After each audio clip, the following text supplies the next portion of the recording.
Jesus. இயேசு கிறிஸ்துவின் வல்லமையுள்ள நாமத்தினாலே நான் உங்கள் ஒவ்வொருத்தருக்கும் வாழ்த்துதலை தெரிவிக்கின்றேன். தேவன் எங்கள் வாழ்விலே செய்து இருக்கின்ற ஒவ்வொரு காரியங்களும் அவைகளை நாங்கள் அறிந்தவைகளாய் இருக்கின்றோம். தேவனாகிய கர்த்தர் ஒவ்வொரு தேவனுடைய பிள்ளைகளோடும் அவர் கூட இருந்து செய்கின்ற ஒவ்வொரு காரியங்களும் பலத்த செய்கைகளாய் இருக்கின்றது. அதை அனுபவிக்கின்ற ஒவ்வொருவரும் அதை கண்டுகொள்ள முடியும். ஏன் நான் இவைகளை சொல்லுகிறேன் என்று சொன்னால், அந்த நன்மையை புசிப்பவனுக்கு தான் அந்த நன்மையின் காரியம் தெரியும். நாங்கள் ஒரு பழத்தை உண்ணும்போது அந்த உண்டவனுக்கு தான் அதன் சுவை தெரியும். அந்த பழத்தை உண்ணாதவனுக்கு அதன் சுவை தெரியாது.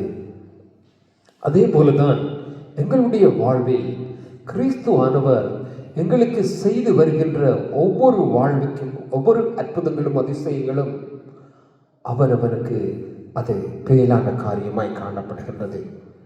நம்மை ஆசீர்வாதமாய் இருக்கும்படியும் நம்மை சுகமாய் தங்க பண்ணும்படியும் ஆசீர்வாதமாய் இந்த பூமியிலே தங்கும்படி, சுகமாய் தங்கும்படி, சுக பலத்தோடு தங்கும்படி, சமாதானத்தோடு தங்கும்படி தேவன் எங்களை அழைக்கின்றார். அதோடு மாத்திரமல்ல, அவருடைய நற்கிரிகைகளை செய்யும்படி இயேசு கிறிஸ்து எங்களை அழைத்தார்.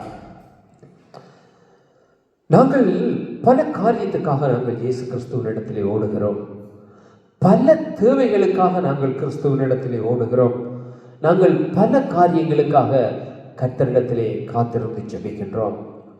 அவைகள் நல்லவைகள் தான், எங்களுக்கு தேவைகள் தான். ஆனால் இன்றைய நாளிலும் நான் ஒரு காரியத்தை உங்களோடு கூட நான் பேச விரும்புகிறேன். இயேசு கிறிஸ்து இந்த பூமிக்கு வந்தார். எதற்காக வந்தார்? இழந்து போனதை தேடவும் ரட்சிக்கவுமே மனுஷகுமாரன் வந்தார். இயேசு கிறிஸ்து இந்த பூமியிலே வந்து செய்த பெரிய காரியம், எங்களுக்கு நாங்கள் இழந்து போய் இருந்ததை எங்களுக்கு மீட்டு தந்தார். அதனாலே தான் அவருக்கு பெயர் சமாதானத்தின் தேவன். எங்களுடைய வாழ்க்கை முறைமையிலே நாங்கள் பார்க்க முடியும். எங்களுக்கு ஒருவரோடு இருந்த உறவு இல்லாமல் போய்விட்டால், அல்லது ஒரு காரியம் எங்களுக்குள்ளே இழந்திருந்தால், மீண்டும் அந்த உறவை ஒருவர் ஏற்படுத்தும் போது நாங்கள் அவருக்கு ஒரு விதத்திலே நாங்கள் இருதயத்திலே நாங்கள் நன்றி சொல்லுவோம். அவர் எங்களுக்கு பிடித்த மனுஷனாய் இருக்கலாம், அல்லது பிடிக்காத மனுஷனாய் இருக்கலாம், அல்லது நாங்கள் ஏற்றுக்கொண்ட மனுஷனாய் இருக்கலாம், அல்லது நாங்கள் ஏற்றுக்கொள்ளாத மனுஷனாய் கூட இருக்கலாம். ஆனால் எங்களுக்கு நாங்கள் பெற்றுக்கொள்ளும்படி எங்களை ஒரு காரியத்தை ஒப்புரவாக்கும் போது இந்த பூமியின் விளக்கத்தின்படி நாங்கள் அவருக்கு வெளிப்படையாய் சொல்லாவிட்டாலும் எங்களுடைய இருதயம் ஒரு சிறு நன்றியை சொல்லும். ஏனென்றால் நாங்கள் இழந்து போன அதை திரும்ப பெற்றுக்கொள்ளும்படி அவர் ஒரு காரியத்தை ஏற்படுத்தினார். படியினாலே அதே போலதான் இயேசு கிறிஸ்து இந்த பூமிக்கு வந்ததற்கு மெயின் நோக்கம், எங்களுக்கு நிறைய காரியங்களை அவர் பெற்றுத் தருகின்றார். இந்த சரீரத்திலே ஒரு நோய் வருமானால் அந்த நோயை சுகமாக்குகின்றார். ஆனால் இந்த சரீரம் அழிந்து போகின்ற சரீரம்.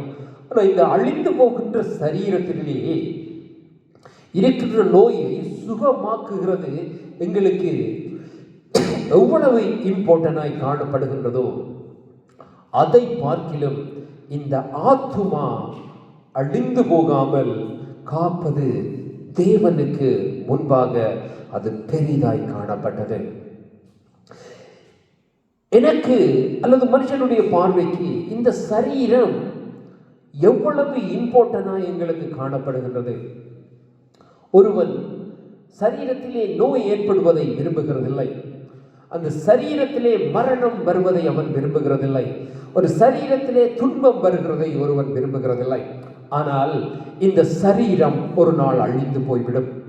ஆனால் இந்த அழிந்து போகின்ற சரீரத்துக்காகவே நாங்கள் இவ்வளவாய் கவலைப்படுகிறோம், இவ்வளவாய் வேதனைப்படுகிறோம்.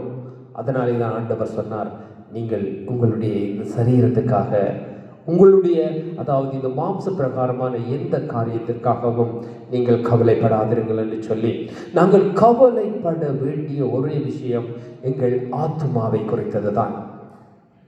தேவனுடைய பிள்ளைகளாய் இருக்கிற ஒவ்வொரு நாங்களும் ஒவ்வொருவரும் நாங்கள் கவலைப்பட வேண்டிய ஒரே விஷயம் இந்த ஆத்துமாவை குறித்து.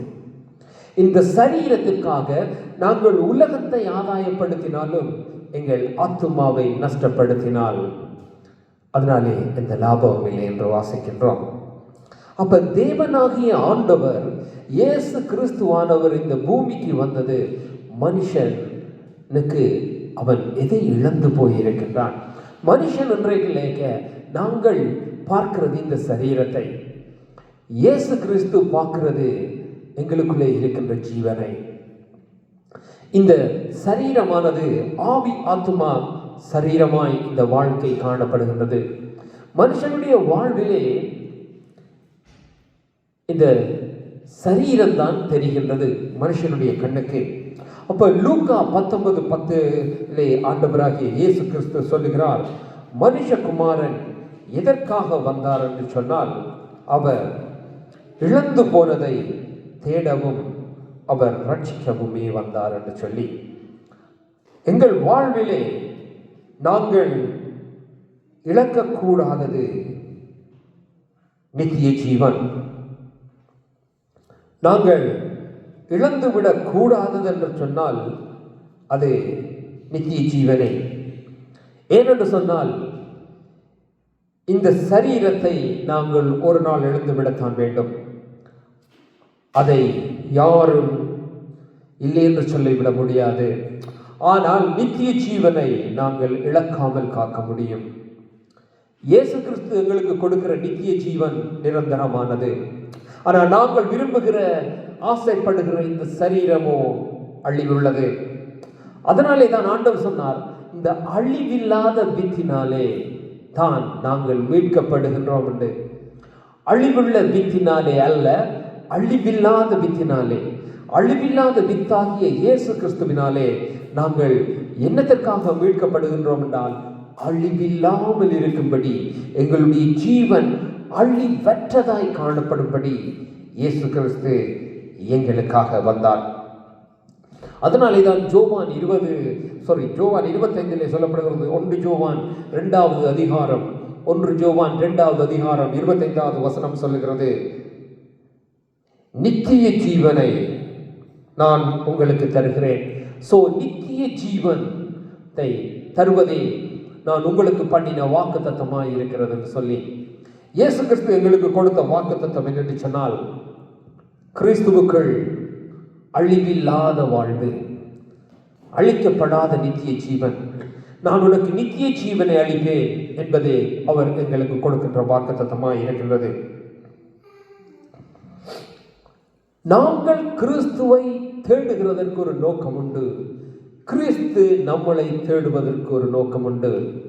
ஆனால் எங்களுடைய நோக்கமும் கிறிஸ்துவின் நோக்கமும் ஒன்றாய் காணப்படுமானால் நாங்கள் தேவனுடைய சிந்தையோடு இணைந்தவர்களாய் காணப்படுகின்றோம். நாங்கள் உலக ஆசீர்வாதத்திற்கும் உலக ஐஸ்வர்யத்திற்கும் அல்லது பெருமைகளுக்கும் பணத்துக்கும் இப்படியான காரியங்களுக்காக நாங்கள் கிறிஸ்துவை தேடுவோமானால் எங்களுடைய சிந்தை கிறிஸ்துவை ஒத்ததாய் காணப்படாது.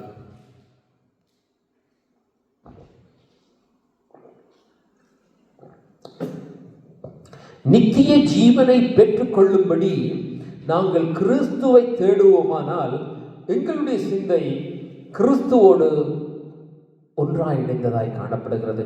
அந்த நித்திய ஜீவனுக்குள் மற்றதெல்லாம் காணப்படுகிறது. சுகம், வேலன், ஐஸ்வர்யம், ஆசீர்வாதம் எல்லாம் காணப்படுகின்றது. ஆனால் நாங்கள் என்றால், தேவனுடைய பிள்ளைகளோ என்றால், அந்த நித்திய ஜீவனை பின்பற்றுவதை விட்டு நாங்கள் கிறிஸ்துவின் சாயலை பின்பற்றுவதை விட்டு மற்ற சாயலிலே நாங்கள் வாழ விரும்புகின்றோம். ஏனென்று சொன்னால் எங்களுடைய கண் இவைகளைத்தான் காண்கின்றது. அதனாலே தான் ஆண்டவர் அப்போஸ்தலனாகிய பவுல் சொல்லுகிறார், தேவரீர் உம்மை அறிகின்ற அறிவினாலே இவர்கள் நிரப்பப்பட பிரகாசமுள்ள மனக்கண்களை அவர்களுக்கு கொடுங்க என்று சொல்லி. மனசிலே கண் இருக்குன்னு சொன்னால் சிரிப்பார்கள். ஏனென்றால் எங்களுக்கு தெரிந்த கண்ணெல்லாம் முகத்திலே இருக்கிற கண் தான்.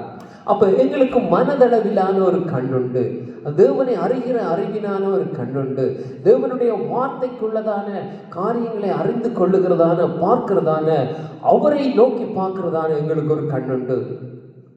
அந்த கண் எங்களுக்குள்ளே எப்பொழுது இருக்கின்றதோ, எப்பொழுது அந்த கண்ணின் பார்வை எங்களுக்கு தெளிவாய் வருகின்றதோ, அப்பொழுது நாங்கள் தேவனோடு இணைந்தவர்களாய் காணப்படுவோம்.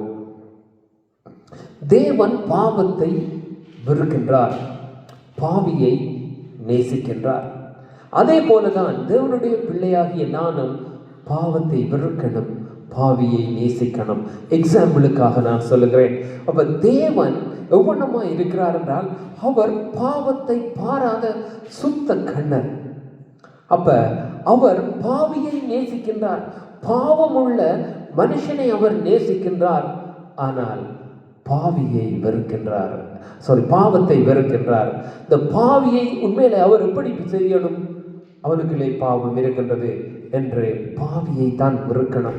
ஆனால் அவர் பாவியை நேசிக்கின்றவராய், பாவத்தை வெறுக்கின்றவராய். அதே போலதான் தேவனுடைய பிள்ளைகளாகிய நாங்களும் பாவத்தை வெறுத்து பாவிகளை சிநேகிக்க வேண்டும். எக்ஸாம்பிளுக்கு அதே போலதான் அவர் எங்களுக்கு இயேசு கிறிஸ்து வந்தார், இழந்து போனதை தேடவும் ரட்சிக்கவும். நாங்களும் தேவனுடைய பிள்ளைகளாய் இருக்கிற நாங்களும் இதே மாதிரி தான். யாரெல்லாம் தேவனுடைய ராஜ்யத்தை இழந்து போய் இருக்கிறார்களோ அவர்களுக்கு தேவனுடைய ராஜ்யத்தின் காரியங்களை சொல்லும்படி நாங்கள் நடக்க வேண்டியவர்களாய் நாங்கள் காணப்படுகின்றோம். நான் உங்களுக்கு ஏன் இவைகளை சொல்லுகிறேன் என்று சொன்னால், நான் தேவனுடைய சமூகத்தில் இருந்தபோது, தேவனே உம்முடைய சிந்தைகளை எங்களுக்கு வையுங்கப்பா. ஏனென்றால் பிசாசான் அவருடைய சிந்தை எங்களுக்கு உண்டாயிருந்து நாங்கள் வஞ்சிக்கப்படுகிறோம். உம்முடைய பிள்ளைகள் வஞ்சிக்கப்படுகிறார்கள். தேவனுடைய பிள்ளைகள் வஞ்சிக்கப்படுவதற்கு ஒரே காரணம், ஒரே காரியம், சத்துருவானவன், பிசாசானவன், அந்த மாம்ச சிந்தை. அந்த மாம்சத்தின் சிந்தை உண்டாயிருப்பதனால் நாங்கள் பாவம் செய்கின்றோம், தேவனுக்கு தூரமாக போகின்றோம். அப்ப நாங்கள் ஆவியின் சிந்தையுடையவர்களாய் காணப்படுவோமானால் சில வேளைகளில் இந்த பூமியை ஆதாயப்படுத்த முடியாது, பூமியின் ஐஸ்வர்யத்தை ஆதாயப்படுத்த முடியாமல் போகலாம். சில வேளைகளில் மனுஷருக்கு பிரியமில்லாமல் நடக்க முடியாமல் போகலாம். ஆனால் தேவனுக்கு பிரியமாக நடக்க முடியும். தேவன் எங்களுக்கு கொண்டு வந்து வைத்த விஷயம் அதுதான். நான் அதை வாசிக்க நான் விரும்புகிறேன். லூக்கா 19:10 வசனம் சொல்லுகிறது, இழந்து போனதை தேடவும் ரட்சிக்கவும் மனுஷகுமாரன் வந்தார் என்றார். அப்ப இயேசு கிறிஸ்து வந்து அவருடைய வசனம் ஆச்சரியம் உள்ளதுங்க, அற்புதம் உள்ளது, அதிசயம் உள்ளது. இதுவரைக்கும் இந்த பூமியிலே மனுஷனாய் பிறந்த எவரும் சொன்னதில்லை. மனுஷனாய் பிறந்து தங்களை கடவுள்கள் என்று சொன்னவர்கள் யாருமே சொன்னதில்லை. நான் மனுஷகுமாரன், நான் வந்ததற்கான ஒரே நோக்கம் இழந்து போனதை தேடவும் அந்த ஜனங்களை ரட்சிக்கவுமே. தேவனுடைய ராஜ்யத்துக்கு உரியவர்களாய் தேவன் எங்களை படைத்தார், அவருடைய பிள்ளைகளாய் எங்களை உருவாக்கினார். நாங்களோ என்றால் அவருக்கு தூரமாய் போனோம், பிசாசு வைத்து வஞ்சித்து விட்டான், அது பெரிய ஸ்டோரி. ஆனால் அவருக்கு ஒரு ராஜ்யம் உண்டு, அந்த ராஜ்யத்துக்குள்ளே எங்களை சேர்க்கும்படி அவர் எங்களிடத்திலே வருகின்றார். அதைத்தான் அவர் சொல்லுகிறார். இவைகளை சொன்ன பின்பு 12வது வசனத்திலே சொல்லுகிறார், பிரபு ஆகிய ஒருவன் ஒரு ராஜ்யத்தை பெற்றுக்கொள்ளும்படி பிரபுவாகி ஒருவன் ஒரு ராஜ்யத்தை பெற்றுக்கொண்டு திரும்ப வரும்படி அவன் தூர தேசத்துக்கு போகிறான். ஒரு ராஜா, நாங்கள் என் பிரபு என்ற ராஜா, இதுல உண்மையிலே ராஜா என்று வந்திருக்க வேண்டும், ஆனா பிரபு என்று அவர்கள் போட்டிருக்கிறார்கள். ஒரு ராஜா இருக்கிறார். அந்த ராஜா கிறிஸ்துவை அவர் ஒப்பிடுகிறார். அவர் வருகின்றார், அந்த ராஜ்யத்துக்குரிய சகல அதிகாரங்களையும் பெற்றுக்கொண்டு அவர் வருகின்றார். அந்த ராஜ்யத்துக்குள்ளே ஜனங்களை சேர்த்து கொள்ளும்படி தான் அவர்களுக்கு ராஜாவா இருந்து ஆளுகை செய்து அதிகாரம் செய்யும்படி அந்த ராஜா விரும்புகிறார். ஆனால் ஜனங்களோ என்றால் அந்த ராஜ்யத்துக்குள்ளே வர விருப்பம் இல்லாதவர்களும், அந்த ராஜ்யத்தை புறக்கணிக்கிறவர்களும், அந்த ராஜ்யத்துக்கு தூரம் போகிறவர்களுமாய் காணப்படுகிறார்கள். அந்த நீங்கள் 12வது வசனத்திலே இருந்து 27வது வசனம் மட்டும் வாசித்து பார்த்தீர்களானால், அவர் தாலந்துகளை கொடுக்கின்றார். அந்த தாலந்துகளை வைத்து பலதை உண்டாக்கும்படி அதிலே ஒரு உவமை காணப்படுகிறது. என்னென்று சொன்னால், அவருடைய ராஜ்யத்துக்கு பிரயோஜனம் உள்ளவர்களாய் அந்த தாலந்துகளை கொடுக்கின்றார். அதிலே இருந்து பலதை சம்பாதித்தவர்களை அவர், அதாவது 10 தாலந்து கொடுத்தவன் 10 உருவாக்கின போது, 5 கொடுத்தவனுக்கு அவன் 5 உருவாக்கின போது ஆண்டவர் அவர்களுக்கு சொல்லுகிறார், உங்களுக்கு இன்னும் அவர் காரியங்களை கூட்டி கொட்டி கொடுக்கின்றார், ராஜ்யங்களை கொடுக்கின்றார். ஆனால் கொடுத்ததை வைத்துக்கொண்டு பிரயோஜனமற்றவனாய் இருந்தவனை அவர் அவனிடத்திலே இருந்து உள்ளதையும் எடுத்துக் கொள்ளுகிறார். நாங்கள் அதில் ஒரு காரியத்தை நான் சொல்லிவிட்டு போக விரும்புகிறேன். இன்றைக்கு தேவனுடைய பிள்ளைகளாக இருக்கிற நாங்கள் தேவனுடைய ராஜ்யத்துக்கு பிரயோஜனமற்றவர்களாய் இருக்கக்கூடாது. தேவனுடைய ராஜ்யத்துக்கு பிரயோஜனமற்றவர்களாய் தேவனுக்குள்ளே பெற்றுக்கொண்டு நாங்கள் சுயநலம் உள்ளவர்களாய் வாழுவோமானால், நாங்கள் சில வேளைகளில் தேவன் வரும்போது நாங்கள் எங்களுடைய அந்த நித்திய ஜீவனை நாங்கள் விட்டுவிடக்கூடும். நாங்கள் கிறிஸ்துவை ஏற்றுக்கொண்டவர்களாக இருக்கலாம், கிறிஸ்துவினாலே ஞானஸ்தானம் பெற்றவர்களாக இருக்கலாம். தேவனுடைய ராஜ்யத்துக்கு பிரயோஜனம் இல்லாததை தேவன் விட்டுவிடுகிறார். நிறைய உண்மைகள் உண்டு, நிறைய காரியங்கள் பைபிளிலே உண்டு. நாங்கள் எங்களுக்கு பிரியமானவைகளை மட்டும் நாங்கள் பிடித்து கொண்டு மற்றவைகளை நாங்கள் விட்டு விடுகிறோம். ஆண்டவர் அழகான ஒரு உண்மையை சொல்லுகிறார். ஒரு கடலிலே வலையை போட்டு அதை வாரிக்கொள்ளுகிற காரியத்துக்கு ஒப்பா இருக்கிறது தேவனுடைய ராஜ்யம். அந்த வலையை அவன் இழுத்து அதில் எடுத்து போட்டு தேவனுக்கு உகந்தவைகளை அவன் எடுத்துக்கொண்டு தேவனுக்கு ஆகாதவைகளை அவன் வீசி விடுகிறான்.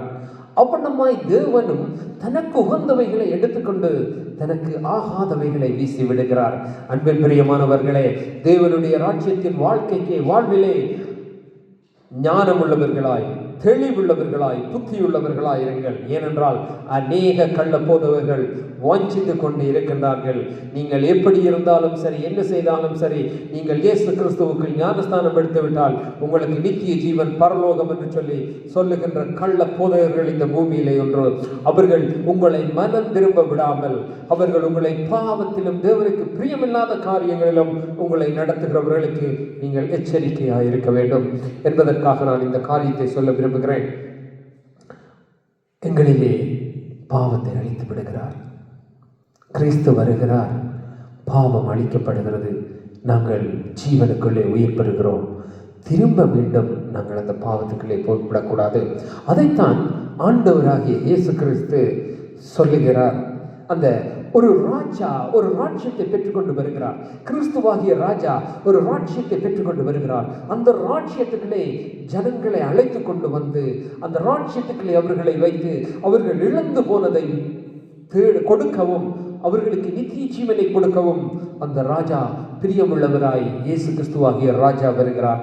அவரை ஏற்றுக்கொள்ளுகிறவர்களுக்கு அவர் சொல்லுகிறார். 27வது வசனம் சொல்லுகிறது, அன்றியும் தங்கள் மேல் தான் ராஜாவாய் இருப்பதற்கு மனதில்லாதவர்களாகிய என்னுடைய சத்துருக்களை இங்கே கொண்டு வந்து எனக்கு புறம்பாக வெட்டி போடுங்கள் என்று சொன்னான்.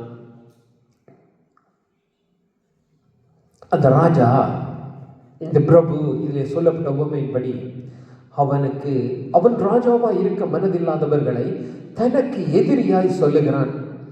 அவர்களை இங்கே கொண்டு வந்து தனக்கு முன்பாக வெட்டி போடுங்கள் என்று சொல்லுகிறான். ஆனால் எங்கள் ராஜாவாகிய இயேசு கிறிஸ்துவோ என்ன செய்கிறார் தெரியுமா? அவரை எதிர்த்தவர்கள், அவரை தள்ளினவர்கள், அவரை குற்றினவர்கள், அவரை தூஷித்தவர்கள் எல்லாரையும் சேர்த்து கொள்ளுகிற ராஜா. எங்கள் தேவனாகிய கர்த்தராகிய ராஜா, இயேசு கிறிஸ்துவாகிய ராஜா பரலோகத்தில் இருந்து ராஜ்யத்தை பெற்றுக்கொண்டு நித்திய ஜீவனை இழந்தவர்களுக்கு நித்திய ஜீவனாகிய ராஜ்யத்தை கொடுக்கும்படி வந்த இயேசு கிறிஸ்துவாகிய ராஜா தன்னை புறக்கணித்தவர்கள், தான் ராஜாவாய் இருக்கும்படி விரும்பாதவர்களை கூட தன்னிடத்தில் அழைக்கிறவரும் தன்னிடத்தில் சேர்க்கிறவரும் அவர்களுக்கு நித்திய ஜீவனை கொடுக்கிறவருமாய் இருக்கிறார். ஏனென்றால் தெளிவாய் நாங்கள் வாசிக்கலாம் நாங்கள் எப்படி நாங்கள் காணப்படுகிறோம் என்று சொல்லி. நாங்கள் தேவனுக்கு பிரியமில்லாதவர்களாய் நாங்கள் வாழுகிறோம். பாவிகளாய் இருக்கும்போது நாங்கள் ரோமர் 5வது அதிகாரத்திலே 6வது வசனத்திலிருந்து 9வது வசனம் வரையும் நாங்கள் வாசித்தோமானால் நாங்கள் எப்படியாய் இருக்கும்போது தேவன் எங்களை நேசித்தார் என்பதை நாங்கள் காண முடியும். தேவன் நாங்கள் வாசித்தோமானால் நாங்கள் பாவிகளாய், 8வது வசனம் சொல்லுகிறது, நாங்கள் பாவிகளாய் இருக்கையில் கிறிஸ்து எமக்காக மரித்து அவருடைய ஜீவனை தந்து எங்களை அவருடைய ராஜ்யத்துக்குள்ளே பிரவேசிக்க பண்ணும்படி ஆன ராஜா எங்கள் ராஜாவாகிய கிறிஸ்து. அந்த கிறிஸ்துவாகிய ராஜா அழிவில்லாத வித்தினாலே எங்களை உண்டு பண்ணுகிறார். நீங்கள் 1 யோவான் 2வது அதிகாரத்தை நீங்கள் முழுமையுமாய் வாசித்து பார்த்தீர்களானால் உங்களுக்கு தெரியும். அல்ல 4வது அதிகாரம் 4வது அதிகாரத்தின் கடைசி பகுதிகளை நீங்கள் வாசித்து கொண்டு வந்தீர்களானால் கிறிஸ்துவுக்குள்ளே அந்த ஜீவன் இருக்கிறது, அந்த ஜீவன் மனுஷருக்கு ஒளியாய் இருக்கிறது என்று சொல்லி, அப்ப அந்த கிறிஸ்துவுக்குள்ளே வைக்கப்பட்ட ஜீவன் மாத்திரமே நித்திய ஜீவனுடைய அந்த கிறிஸ்துவனுடைய ராஜ்யத்துக்குள்ளே எங்களை கொண்டு போகின்றதாய் காணப்படுகிறது. நம்மை ரட்சிக்கும்படியே இயேசு கிறிஸ்து வந்தார், நம்மை மீட்கும்படியே இயேசு கிறிஸ்து வந்தார். நாங்கள் பல வசனங்களை நாங்கள் பார்த்துவிட முடியும். ஒரு வசனத்தை வாசித்து அதை நாங்கள் எடுத்துக்கொள்ளுவோமானால் இவ்வளவு பலனுள்ளதாக இருக்கும் தெரியுமா? சில வேளைகளில் பலர் அங்கே ஒன்று இங்கே ஒன்று அங்கு ஒன்றுமாய் பல வசனங்களை எடுத்து கொடுக்கிறார்கள். ஆனால் ஒன்றிலும் நிறைவாய் சொல்லிவிடுகிறதில்லை. அது எப்படி காணப்படுகிறது தெரியுமா? ஒரு கூடையிலே அல்லது ஒரு தோட்டத்திலே பல ஆரஞ்சு பழங்கள் இருக்கின்றது. ஒரு ஆரஞ்சு பழத்தை எடுத்து பிழிந்தால் அது எக்ஸாம்பிளுக்கு ஒரு 500 மில்லி லிட்டர் அளவுக்கு ஒரு ஜூஸை கொடுக்கத்தக்கதாய் காணப்படுகிறது. அதை குடிக்கும்போது அவனுக்கு ஒரு பெரிய எனர்ஜி உண்டாயிருக்கும். ஆனால் ஒருவனோ வந்து என்ன செய்கின்றான் என்றால் அங்கொன்றுமாய் இங்கொன்றுமாய் எங்கொன்றுமாய் ஒரு 10 ஆரஞ்சு ஜூஸை எடுத்து கொஞ்சம் கொஞ்சமாய் பிழிந்து அவனுக்கு ஒன்றை புழிந்தால் 500 மில்லி லிட்டர், அதாவது 500 ml கிடைக்க வேண்டியதற்கு பதிலாய் அவன் 100 ml பெற்று குடித்து பலவீனனாய் போய்விடுகிறான், காணப்படுகிறான். நான் சொல்லுகிற பொழுது உங்களுக்கு விளங்கும் என்று நினைக்கின்றேன். நான் பல வார்த்தைகளை நீங்கள் பார்க்க வேண்டாம், காட்ட வேண்டாம் என்று சொல்லவில்லை. நீங்கள் ஒரு வார்த்தையை பார்த்தால் அந்த வார்த்தையின் நிறைவுக்குள்ளே உங்களை நீங்கள் கொண்டு போவீர்களானால் அந்த வார்த்தை உங்களை நிறைவுள்ளதாய் மாற்றும். ஆனால் அந்த ஒரு வார்த்தையை நீங்கள் நிறைவாய் அறியாமல் பல வார்த்தைகளை எடுத்து அவைகள் ஒவ்வொன்றையும் அறியாமல் போவீர்களானால் எப்படி காணப்படுவீர்கள் என்றால், ஒரு தோட்டத்துக்குள்ளே போய் ஒரு ஆரஞ்சு ஜூஸை எடுத்து அதை நிறைவாய் புழிந்து 500 மில்லி லிட்டர் ஜூஸ் எடுத்து குடிக்க உங்களுக்கு குடிக்கிறதற்கான தகுதி காணப்படும் போது நீங்கள் 10 orange ஜூஸை எடுத்து வந்து அவசரப்பட்டு ஒன்றை நிறைவாய் புளிந்து அந்த 500 மில்லிலிட்டர் அளவு orange ஜூஸை விட குறைய எடுத்து அதனாலே அந்த பெலனை நீங்கள் அந்த orangeக்குரிய அந்த பெலனை நீங்கள் எப்படி பெற்றுக்கொள்ளாமல் போவீர்களோ அதே போலதான் அந்த வார்த்தையை நீங்கள் பெற்றுக்கொள்ளாமல் போவீர்கள். ஏன் நான் இவைகளை சொல்லுகிறேன் என்று சொன்னால், எங்களுக்கு அந்த விருப்பம் மெசேஜ் எடுக்கும் போதும் பேசும் போதும் பல வார்த்தைகளை காட்டி பேசுவது, அங்கொன்றுமாய் இங்கொன்றுமாய், அதில் ஒரு பெருமை. எனக்கு 10 வசனத்தை தெரியும், எனக்கு பைபிள் ஃபுல்லாக தெரியும் என்று சொல்லி, எனக்கு பைபிள் ஃபுல்லாக தெரியும், நான் ஒன்றை கூட ஒழுங்காக கொடுக்கலண்டா அதில் பிரயோஜனம் இல்லை. அல்லது எனக்கு பைபிள் ஃபுல்லாக தெரிஞ்சும் அதில் ஒன்றை நான் நிறைவாய் அனுபவிக்கலண்டா அதில் பிரயோஜனம் இல்லை. தெரியுமா ஜனங்களே? அதனாலே தான் ஆண்டவர் சொன்னார், நீங்கள் பண ஆசை இல்லாதவர்களாயிருங்கள், மாம்சத்தின்படி நடவாதிருங்கள் என்று சொல்லி. இன்றைய நாளிலே நான் சொல்ல வருகிற காரியம் என்னென்றால், இயேசு கிறிஸ்து எங்களுக்கு ஜீவனை கொடுக்க வந்தார், இழந்து போனதை தேடினவராய் வந்தார். அதே போல தேவனுடைய பிள்ளைகளாய் இருக்கிற ஒவ்வொருவரும் எங்கள் வாழ்வில் இழந்து போனதை நாங்கள் தேட வேண்டும். என்னத்தை என்று சொன்னால், ஜீவனுக்கு, நித்திய ஜீவனுக்கு ஏதுவானபடி தேவனுடைய ஞானம், தேவனுடைய காரியங்கள் ஒவ்வொன்றை தேடுங்க. அதே போல உங்களுக்குள்ளே ஜீவன் காணப்படுமானால் அந்த ஜீவனை மற்றவர்களுக்கு கொடுங்க. இயேசு கிறிஸ்துவுக்குள் ஜீவன் இருந்தது, அந்த ஜீவனை அவர் எங்களுக்குள்ளே தந்தார். எங்களுக்குள்ளே ஜீவன் காணப்படுமானால் அந்த ஜீவனை நீங்கள் மற்றவர்களுக்கு கொடுப்பீர்களானால் தான் இயேசு கிறிஸ்து வந்ததின் நோக்கம் உங்களுக்குள்ளே நிறைவேறும். அதாவது பிதா கிறிஸ்துவை அனுப்பி எப்படி அந்த காரியத்தை நிறைவேற்றினாரோ அதே போலதான் கிறிஸ்து எங்களை அனுப்பி அந்த காரியத்தை நிறைவேற்றுகிறார். நாங்கள் எப்படி பார்ப்போமானால், பிதா கிறிஸ்துவை அனுப்பி செய்ததை கிறிஸ்து எங்களை அனுப்பி செய்கின்றார். எவ்வளவு மகிழ்ச்சி படக்கூடிய விஷயம் தெரியுமா? உலகத்திலே கோடி பொன் இருந்தால் கூட ஒரு சந்தோஷம்.